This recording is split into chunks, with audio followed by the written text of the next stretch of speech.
Political set case YouTube channel पे मैं advocate Siddharth Rana आपका स्वागत करता हूं। साथियों, दिल्ली जैसे महानगर में जहां अलग अलग तरीके की आप यूं कहें सारी फैसिलिटीज़ दिखाई देती हैं। अगर हम ऊपर से देखें तो दिल्ली ऐसा लगता है कि जैसे कोई विदेश, जहां पे बड़ी बड़ी इमारतें हैं, बड़ी बड़ी मॉल्स हैं, सड़कें हैं, पुल हैं।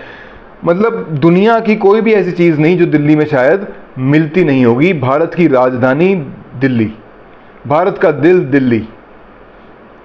ऐसे दिल्ली में साथियों इतना दर्दनाक हादसा, पानी में डूबने से 3 छात्रों की मौत।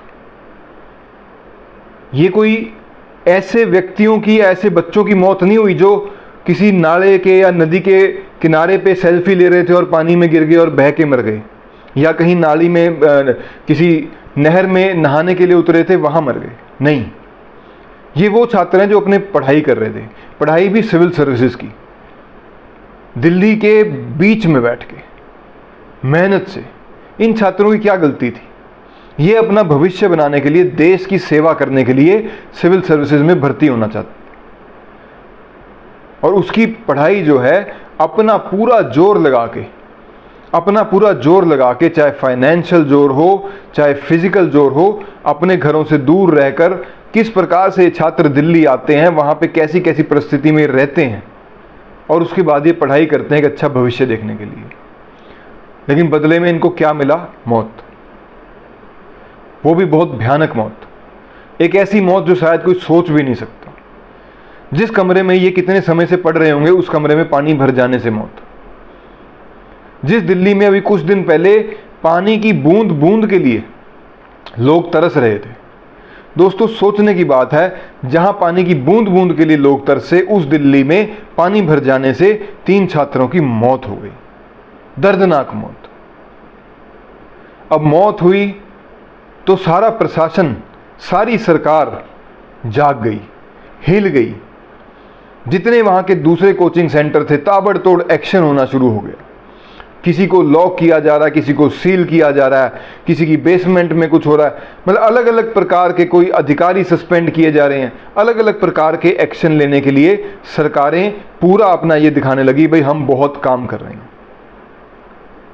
लेकिन आज ही उसके ऊपर जब एक रिपोर्ट सामने आई, जब एक रिपोर्ट मंत्री जी को दी गई, दिल्ली के जो राज्य के मंत्री हैं, दिल्ली की सरकार के जो मंत्री हैं, उन्हें जब वो रिपोर्ट दी गई तो उसमें प्रशासन को क्लीन चिट दी गई। ये बड़ा ही एक दुखद विषय है। प्रशासन के द्वारा ये बताया गया कि कोई भी ड्रेनेज जो है वो ब्लॉक नहीं थी। तो फिर गलती किसकी थी? इतना पानी वहां आया कैसे जब ड्रेन खुली हुई थी? तो प्रशासन ने इसके जवाब में कहा कि जो कोचिंग सेंटर्स हैं उन्होंने अतिक्रमण करा हुआ था, मैन होल ब्लॉक कर रखे थे, मैन होल ढक दिए थे, अपने रैंप आगे तक ले गए थे, जो ड्रेनेज थी उनको कवर कर लिया था। तो बिल्कुल जायज़ सी बात है, हो सकता है कि जो ड्रेनेज नीचे पाइप चल रही हैं वो बिल्कुल ठीक हो। दिल्ली एमसीडी का बहुत बढ़िया काम था, दिल्ली एमसीडी द्वारा कोई कमी नहीं थी। लेकिन जो ये एनक्रोचमेंट बढ़ाने का, मैन होल कवर करने का, इस सारी चीज़ की जांच पड़ताल करने का किसका जिम्मा होता है? ये भी तो प्रशासन का ही जिम्मा है। तो प्रशासन अपना पल्ला कैसे झाड़ सकता? और वो भी तब जब भारत की राजधानी में ऐसा वाक्य हो। साथियों, हर एक एरिया का अधिकारी नियुक्त होता है। हमारे पास सरकारी अधिकारियों की फौज है, निचले लेवल से लेके ऊपरले लेवल तक। तो क्या इन अधिकारियों की कोई जिम्मेवारी नहीं बनती? क्या वो अधिकारी जिसके क्षेत्र में ऐसे इंस्टीट्यूट बन रहे हैं, जो अतिक्रमण कर रहे हैं, जो अपना रैंप बढ़ा रहे हैं, वो अधिकारी क्या उन क्षेत्र में घूमता नहीं था? क्या उन्होंने उसके ऊपर नजर नहीं डाली? डाली जरूर होगी, लेकिन उस एक रैंप बढ़ाने से या उस एक मैन होल कवर करने से कितना बड़ा हादसा हो सकता है, इसका अंदाजा शायद उन अधिकारियों को, उन नेताओं को कभी नहीं हुआ होगा, या कभी उन्होंने ऐसा सोचा भी नहीं होगा। और वाकई में ये सोच से भी परे वाला हादसा कि एक दिल्ली जैसे इतने बड़े शहर में, जहां पर बच्चे अपना भविष्य बनाने के लिए बेसमेंट में बैठे, जहां रोज पढ़ रहे हैं। अब आप कहने को कुछ भी कही जाए, भाई इस बेसमेंट में नई पढ़ाई के लिए था।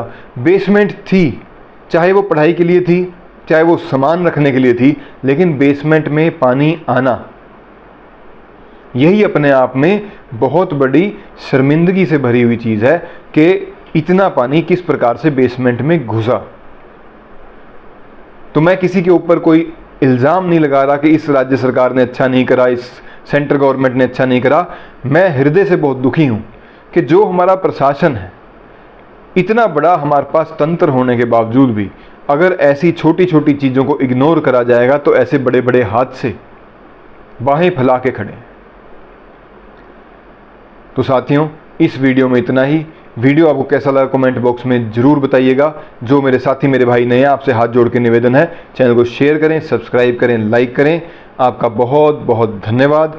और साथ ही मैं सरकारों से ये निवेदन करता हूँ कि ज़मीन पर, धरातल पर जब आप नेता बनने की स्ट्रगल में होते हैं, जिस प्रकार से आप काम करते हैं, मेरा हाथ जोड़ के आपसे निवेदन है उसी प्रकार से आप नेता बनने के बाद भी काम कीजिए, ताकि ऐसे दोबारा ऐसे हादसे हमारे, आपके, हम सबके भारत में ना हो। बहुत बहुत धन्यवाद।